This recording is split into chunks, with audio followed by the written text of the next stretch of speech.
In the words of Dr. B.R. Ambedkar in the Constituent Assembly, and I quote, those who are dissatisfied with the Constitution will only have to obtain two-third majority. And if they cannot obtain even two-third majority in the parliament which has been elected by the adult franchisee of this country, their dissatisfaction with the Constitution cannot be deemed to be shared with the general public.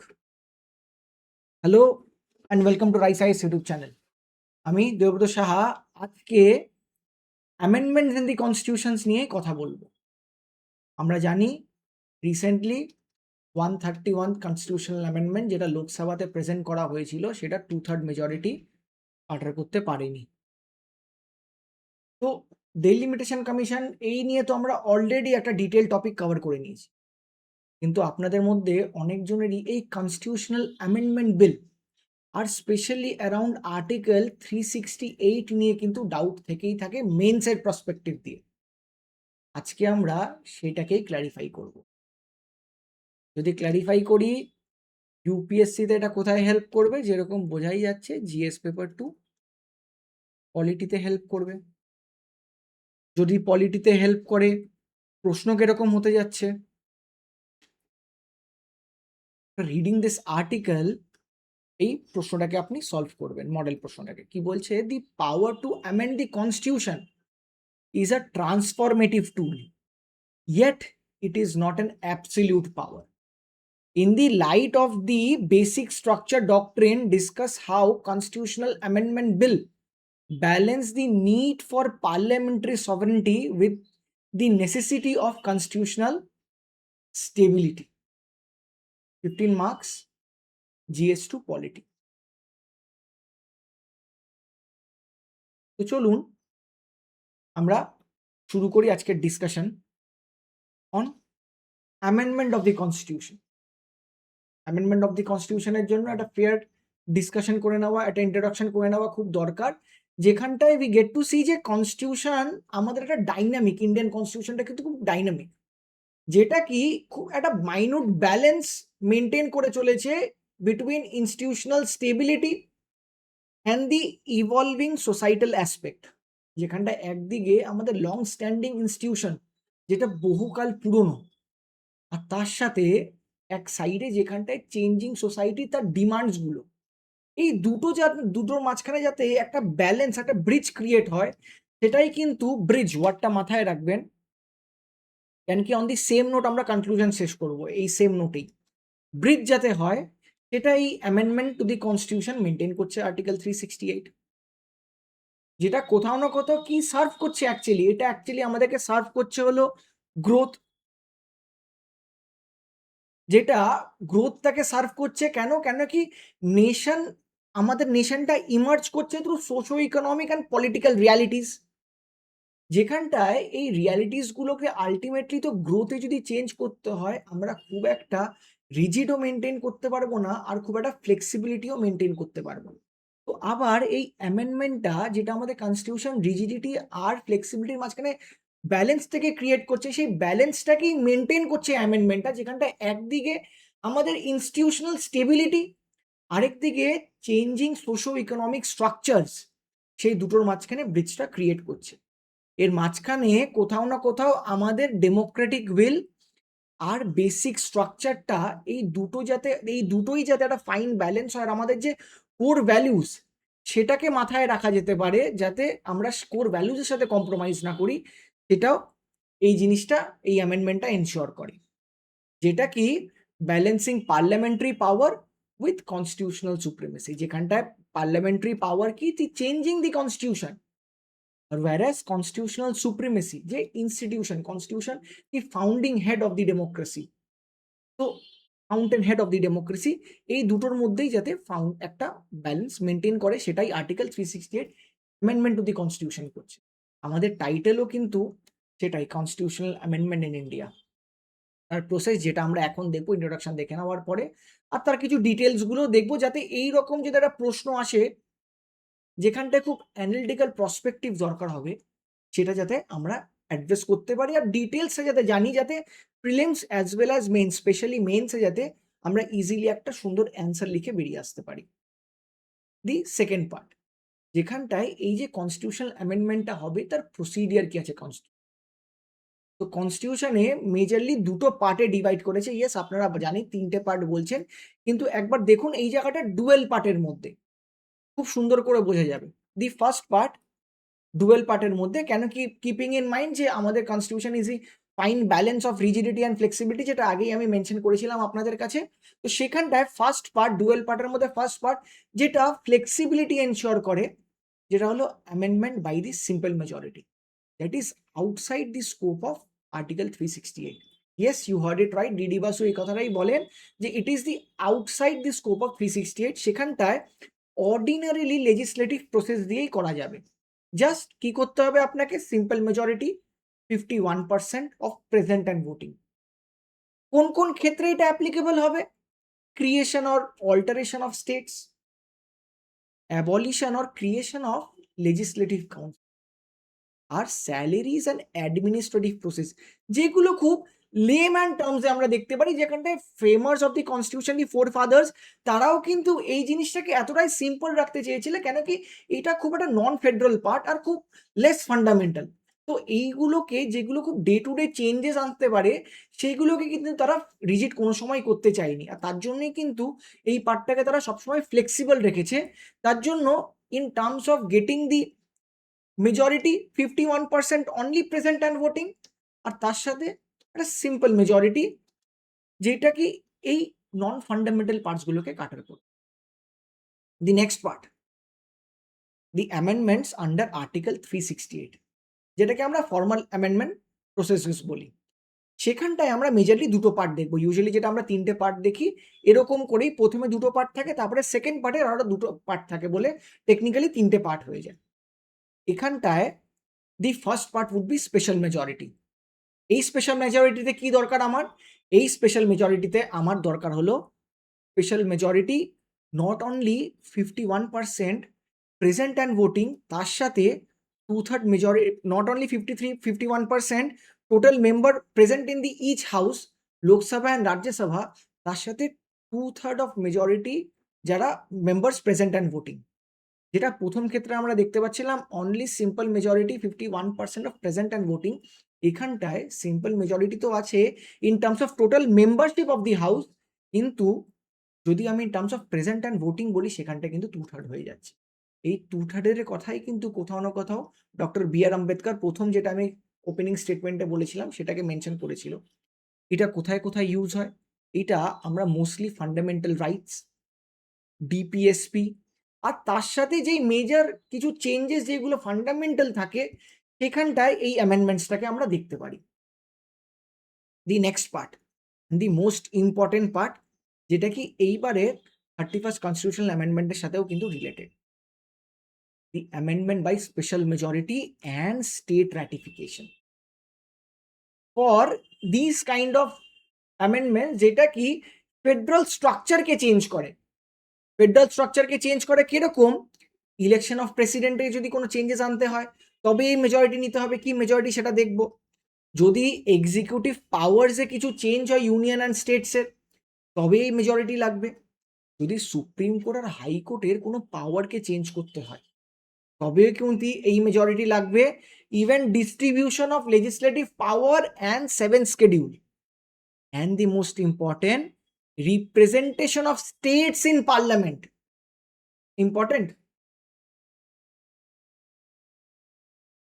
and article 368 itself। তো এই ক্ষেত্রে কিরকম majority লাগে আমাদের?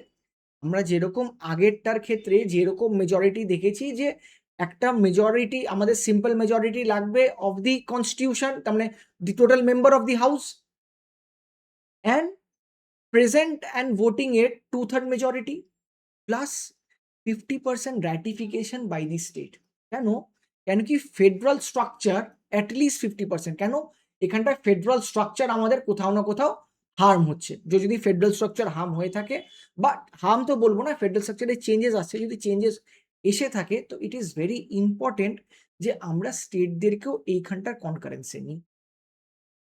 তো এখান থেকে আমরা একটা মেজর জিনিস বুঝতে পারছি যে এই রকমের র্যাটিফিকেশন যখন হয়ে যাবে সেটা অটোমেটিক্যালি প্রেসিডেন্টের কাছে যাবে and president is bound to ascend that bill.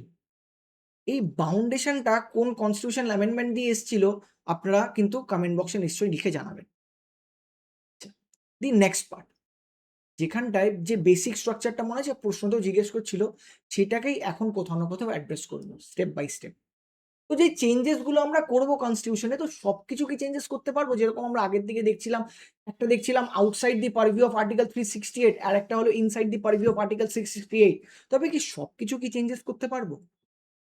The constitution has answer to it implicitly, explicitly. A doctrine, basic structure has answered to it.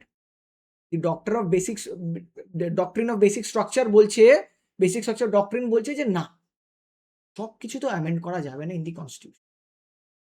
কি কি অ্যামেন্ড করা যাবে না in the constitution? The very first part হলো basic structure ডক্ট্রিনটাকে amend করা যাবে না, যেটা কোথায় ইভলভ করেছে? Evolve from the Kesavananda Bharati case 1973 versus the state of Kerala, যেখানটা সুপ্রিম কোর্ট বলে যে আমাদের পার্লামেন্টের কাছে তো এই পাওয়ার আছে যে তারা কনস্টিটিউশনকে অ্যামেন্ড করতে পারবে, কিন্তু সবকিছুকে অ্যামেন্ড করতে পারবে না। কোন কোন জিনিস? সেটা হলো বেসিক স্ট্রাকচার। সেটাকেই আমরা ডিটেলসে দেখব। বেসিক স্ট্রাকচারের মধ্যে আরেকটা পার্ট কি হবে? The validity of the amendment itself. যেই অ্যামেন্ডমেন্টটাকে করছি সেটাকে যদি কনস্টিটিউশন চেঞ্জ করে দেয়, যদি ঘুরিয়ে বলে যে আমি অ্যামেন্ডমেন্টটাকে চেঞ্জ করে দিয়েছি, এখন আর 3টে ভাগে ভাগ হবে না, এখন সিম্পল মেজরিটিতেই সব চেঞ্জেস আসবে, সেটা কি করা যাবে? না, সেটা করা যাবে না। কেন কি? সেটা আবার বেসিক স্ট্রাকচারকে ভায়োলেট করছে। দি second part, third part, the article 368 itself, সেখানটা যদি কনস্টিটিউশনাল অ্যামেন্ডমেন্ট নিয়ে আসে সেন্টার পার্লামেন্ট, এনে বলে যে না, নেক্সট ডে থেকে আর্টিকেল 368 এর জায়গায় আমরা এটা ফলো করব, এটাকে কি চেঞ্জেস করতে পারবে? সুপ্রিম কোর্ট বলে যে না, তার যে এসেন্সটা, সেই এসেন্সটাকে কিন্তু ছোঁয়া যাবে না। তো আবার আর্টিকেল 368ও কিন্তু বেসিক স্ট্রাকচারের মধ্যে পড়ে যাচ্ছে, সেখানটায় পার্লামেন্ট আবার সেটাকে অ্যামেন্ড করতে পারবে না। সেকেন্ড, থার্ড পার্ট, বেসিক স্ট্রাকচারের মধ্যে থার্ড পার্ট, পয়েন্টের ফোর্থ পার্ট, যেখানটায় বলছে যে এই জিনিসগুলো যেগুলো আমরা জুডিশিয়াল রিভিউতে নিয়ে যাচ্ছি, আমরা যদি সেটাকে চেঞ্জ করে দিই যে না, এরপর থেকে কোনো এই রকমের কনস্টিটিউশনাল অ্যামেন্ডমেন্ট জুডিশিয়াল রিভিউতে যাবে না। Supreme Court says no, nothing doing, judicial review basic structure আপনি সেইটাকেও কিন্তু অ্যামেন্ড করতে পারবেন না। কোথায় বললো? Minerva mill versus Union of India 1980-তে, যে না, যে পার্লামেন্ট যে অ্যামেন্ডমেন্টস গুলো নিয়ে আসছে সেগুলো তো সেগুলো জুডিশিয়ারিতে বা সুপ্রিম কোর্টে, হাইকোর্টে তো যেতেই পারে জুডিশিয়াল রিভিউর জন্য। আপনি যদি এরকম কোনো অ্যামেন্ডমেন্ট নিয়ে এসে বলেন যে না, এগুলো জুডিশিয়াল রিভিউ তো যাবে না ফ্রম দি নেক্সট ডেট, এটা তো হবে না। ফোর্থ পার্ট, দি ফিফথ পয়েন্ট, ট্রাইব্যুনাল কি একটা প্যারালাল ইনস্টিটিউশন যেটা একটা সেন্ট্রালাইজড বা অ্যাডমিনিস্ট্রেটিভ পার্ট হ্যান্ডেল করে, সেটা কি কোথাও না কোথাও আমাদের ইন্ডিপেন্ডেন্ট আর ইন্টিগ্রেটেড জুডিশিয়ারিকে রিপ্লেস করতে পারবে? সেটাকেও বলছে না। কেন কি? আমরা দেখেছিলাম changes in high court and supreme কোর্টের ক্ষেত্রে 368-এ যখন স্পেশাল মেজরিটি প্লাস স্টেট রাটিফিকেশন দিয়ে কি এরকমের ট্রাইব্যুনাল এস্টাবলিশ করা যাবে যেটা কি will substitute high court. The Supreme Court on its judgment L. Chandrakumar versus Union of India 1997 says no, the judicial power of High Court and Supreme Court cannot be replaced with the tribunal. So no. The fifth part, the ninth schedule. আমরা সবসময় পড়ি যে ninth শিডিউলটা কিন্তু খুব important, আর তার মধ্যে যে 1973 অব্দি যে এই পার্টগুলো গেছিলো সেগুলোকে আর কোনো সময় চেঞ্জেস করা যাবে না, যে অ্যামেন্ডমেন্টসগুলোকে নিয়ে আসা হয়েছিল সেগুলোকে রিভিউ করা যাবে না, যে না। I R Coelho versus state of Tamil Nadu 2007-এ সুপ্রিম কোর্ট বলে যে নো, যেই লসগুলো নাইন্থ শিডিউলে গেছে আমরা কিন্তু সেইগুলোকেও রিভিউ করতে পারবো। সেইগুলোকেও রিভিউ করতে পারবো মানে ইন্ট্রিনসিক মানে হলো যে অ্যামেন্ডমেন্টসগুলো আগে হয়েছে সেগুলো আবার রিএমফাসাইজিং অপন দি ফ্যাক্ট যে জুডিশিয়াল রিভিউ তো তার এগেনস্টেও হবে। অ্যাট লাস্ট, সব থেকে ইম্পর্টেন্ট এর মধ্যে হলো ইন্ডিপেন্ডেন্স অফ দি জুডিশিয়ারি, যেখানটায় আমরা কি কোনো এরকম অ্যামেন্ডমেন্ট নিয়ে এসে জুডিশিয়ারির ইন্ডিপেন্ডেন্সটাকে নষ্ট করতে বা ডাইলিউট করতে পারবো? In the advocate on record association versus Union of India 2050 supreme court এরকমই একটা অ্যামেন্ডমেন্টকে স্ট্রাক ডাউন করে কিন্তু এটা ক্লিয়ারলি বলে দিয়েছে, যেখানটায় ইন্ডিপেন্ডেন্স অফ দি জুডিশিয়ারি, যেখানটা এক জায়গায় ইন্টিগ্রেটেড ট্রাইব্যুনাল দিয়ে এল চলতো কুমার দিয়ে দেখেছি, আরেকটা জায়গায় এনজিএসি জাজমেন্ট 2015 দিয়ে এটা দেখে নিয়েছি যে ইন্ডিপেন্ডেন্স অফ দি জুডিশিয়ারি, সেটাকেও কিন্তু আপনি অ্যামেন্ড করতে পারবেন না। তো keeping all this things in mind, যেখানটায় আমরা একটা জায়গায় যে আমরা দেখছি কি কি অ্যামেন্ড করতে পারবে, কি কি অ্যামেন্ড করতে পারবে না, তো তার সিগনিফিকেন্স কি? সিগনিফিকেন্স হলো right in front of your screen. আচ্ছা, সিগনিফিকেন্স শুরু করার আগে আমি আপনাদেরকে একটা ক্লিয়ারলি একটা জিনিস ডিসক্লেমার দিয়ে দিতে চাই। The next point would be implications of constitutional amendment bill. তো অ্যাট টাইমস আপনাদের এরকম মনে হতেই পারে যদি আপনি উপর থেকে দেখেন যে সিগনিফিকেন্স আর ইমপ্লিকেশনের মধ্যে ডিফারেন্সটা কি? সাস তো কোনো ডিফারেন্স নেই। কিন্তু আপনি যদি মাইনুটে দেখেন দি ওয়ার্ড সিগনিফিকেন্স, যদি কনস্টিটিউশনাল অ্যামেন্ডমেন্ট বিল আমি লিখি, সিগনিফিকেন্স কোথাও না কোথাও প্রিডেটস করছে, আর ইমপ্লিকেশন কিন্তু প্রসিড করছে। যখন একটা কনস্টিটিউশনাল অ্যামেন্ডমেন্ট বিল আনি, তার কি দরকার সেটা সিগনিফিকেন্স অ্যাড্রেস করে, আর ইমপ্লিকেশন অ্যাড্রেস করে হলো এই কনস্টিটিউশনাল অ্যামেন্ডমেন্ট বিল আনার পরে কি চেঞ্জেস আমরা দেখতে পারবো সেইটাকে অ্যাড্রেস করে। তো এখানটা আমি ডিটেল ওয়েতে আপনাকে সিগনিফিকেন্স দিয়ে দিয়েছি। Though question wants you to answer the significance, implications চাইনি, কিন্তু স্টিল আমি এখানটা আপনাদেরকে ইমপ্লিকেশনসও আমাদের টিম বলে দিয়েছে, যাতে এরকম যদি কোনো প্রশ্ন আসে ইন ফিউচার যেখানটা ইমপ্লিকেশনকেও অ্যাড্রেস করতে হচ্ছে, আপনি কিন্তু সেটাকেও অ্যাড্রেস করতে পারবেন। তো চলুন, সিগনিফিকেন্সের the very first point, instruments of constitutional adaptability. যেরকম প্রথমেই আপনাকে বলছিলাম যে আমরা কোথাও না কোথাও ইনস্টিটিউশনাল স্টেবিলিটি আর চেঞ্জিং সোশ্যাল ইকোনমিক কন্ডিশনের একটা মিক্স। তো এই অ্যামেন্ডমেন্ট বিলটা, এই অ্যামেন্ডমেন্টস গুলোই কিন্তু কোথাও না কোথাও একটা ইনস্ট্রুমেন্ট, যেরকম ব্রিজ, মনে আছে ওয়ার্ডটা বারবার মাথায় রাখতে বলছিলাম, ব্রিজ। এ কোথাও না কোথাও একটা ব্রিজ করছে, যেটা অনেক আগে ফর্ম হয়ে গেছিল যে কনস্টিটিউশনটা, সেটা নতুন যে কন্টেম্পোরারি টাইমসের যে সিচুয়েশনস গুলো আসবে সেগুলো কি করে হ্যান্ডেল করবে, সেটা কিন্তু এটা এনশিওর করছে। দি সেকেন্ড পার্ট, ওখান থেকেই যদি আরো ডিপারে যাই, উই উড রিয়েলাইজ যে it is a vehicle of social justice, যেখান থেকে আমরা সোশ্যাল জাস্টিসটাকে like inequalities, reservation, protection, be it in affirmative sense, be it in negative sense, marginal communities welfare oriented reforms যেগুলো নিয়ে আসতে চাইছি সেগুলোকে এনশিওর করে অ্যামেন্ডমেন্টস। আবার দি কোর আইডিয়া যেটা 70-80 ইয়ার্স আগে ফর্ম হয়ে গেছিল, সেগুলো এখনের চ্যালেঞ্জেসগুলোকে কি করে অ্যাড্রেস করবে, সেটার জন্য একটা vehicle of social change, social justice. The third part, deepening Democratic participation. কেন কি এইটা অ্যামেন্ডমেন্ট যেগুলো নিয়ে আসছে সেগুলো তো actually the nerve of the citizen. তারা এই রকমের চেঞ্জেস আনতে বলছে কেন কি তারা সোসাইটিতে এই রকমের চেঞ্জেসগুলোকে অবজার্ভ করতে পারছে। তো যখন অবজার্ভ করছে, যখন এই রকমের চেঞ্জেস আসছে, এটা কোথাও না কোথাও আমাদের ডেমোক্রেটিক, ডিপেনিং অফ ডেমোক্রেটিক পার্টিসিপেশনই তো হচ্ছে। ইয়েস, তার সাথে স্ট্রেংথেনিং ইনস্টিটিউশনাল ফ্রেমওয়ার্ক। এখানটায় আমরা দেখতে পাচ্ছি যে এই রকমের চেঞ্জেস নিয়ে এসে আমাদের কিন্তু আরো ফেথ বাড়ছে towards our institutions, be it parliament, be it judiciary, be it any other institution laid down in the constitution। তো এই রকমের চেঞ্জেস নিয়ে এসে যখন তাদেরকে আমাদের ফেথ বাড়ছে, তাদের উপরে আমাদের আস্থা বাড়ছে, অটোমেটিক্যালি তারা স্ট্রেংথেন হচ্ছে, আর স্ট্রেংথেন হলে তাদের ফ্রেমওয়ার্কটাও অটোমেটিক্যালি স্ট্রেংথেন হচ্ছে। At last it is reflecting a political consensus and national priority, যে কোনটা এখনের জন্য important, in spite of the fact যে এইটা কি কনস্টিটিউশনে বলা আছে কি নেই। কেন কি it is the need of the আর at the same point of time national priority. Article 370, it was the national priority for a integrated country. তো তার জন্য পলিটিক্যাল কনসিয়াসনেস আর ন্যাশনাল প্রায়োরিটিকে আবার রিফ্লেক্ট করছে এই অ্যামেন্ডমেন্টটা। তো this were the significance of the constitutional amendment. And now, if I jump on to the next part, the impact of constitutional amendment, you would realize the points are somewhere similar, but the effect in the form of example is different. For example, transformation of governance. এর কি বলেছিলাম, constitutional amendment বিলের প্রিডেটস করছে significance, post time করছে হলো impact. তো ইম্প্যাক্টে transformation বা ট্রান্সফরমেটিভ গভর্নেন্সে we get to see 101 amendment act 2016, that is GST, যেখানটায় ইউনিফাইড ন্যাশনাল মার্কেট একটা ট্যাক্স স্ট্রাকচার নিয়ে আসা হয়েছিল, replacing the multiple indirect taxes. কেন? কেন কি it was the need of the hour transformative governance. The second part, it is somewhat expansion of rights and duty. Again, why? Keeping in mind the changing of socio-economic condition of the society and its citizen.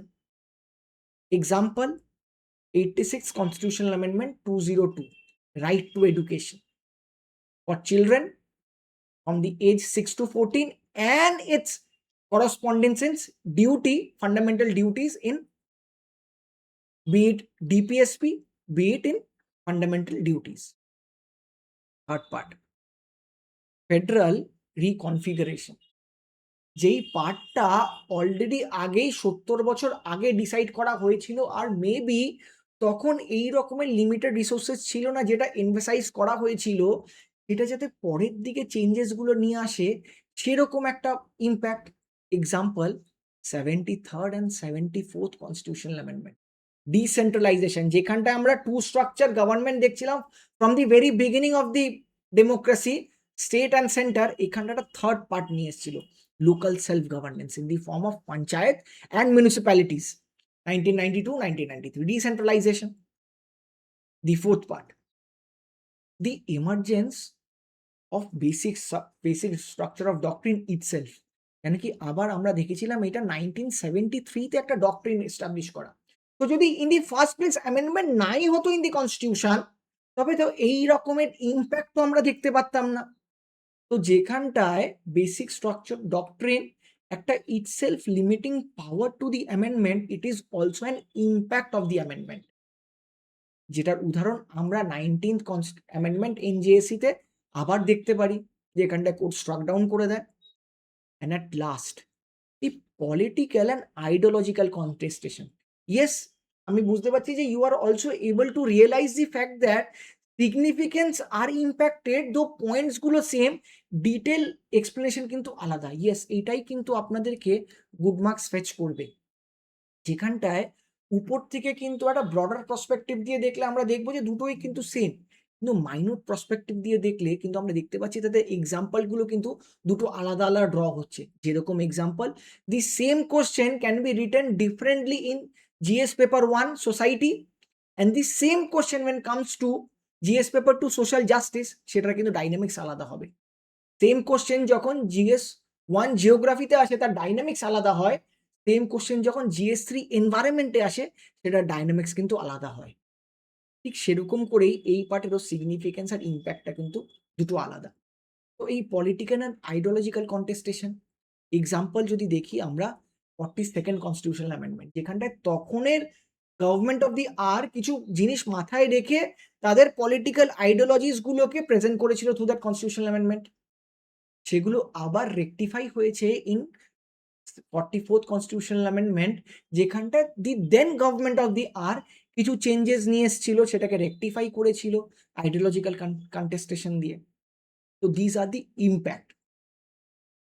Reading the significance and the impact of constitutional amendment, আমাদের challenges গুলোকে দেখিনি concerning the in contemporary context. কেন কি question এটা আমাদেরকে জিজ্ঞেস করেছে, what are the challenges and way forward. The first part is, in spite talking of the fact যে কনস্টিটিউশন হলো গিয়ে একটা অ্যামেন্ডমেন্ট গুলো চেঞ্জেস নিয়ে আসতে পারে, আমরা দেখছি যে আমাদের এক্সপ্যান্ডিং স্কোপ যে বাচ্চা নিউ এর চ্যালেঞ্জ আছে, সেগুলো অ্যামেন্ডমেন্ট কোথাও না কোথাও অ্যাড্রেস করতে পারছে না। For example, artificial intelligence, environmental sustainability, data protection, digital governance.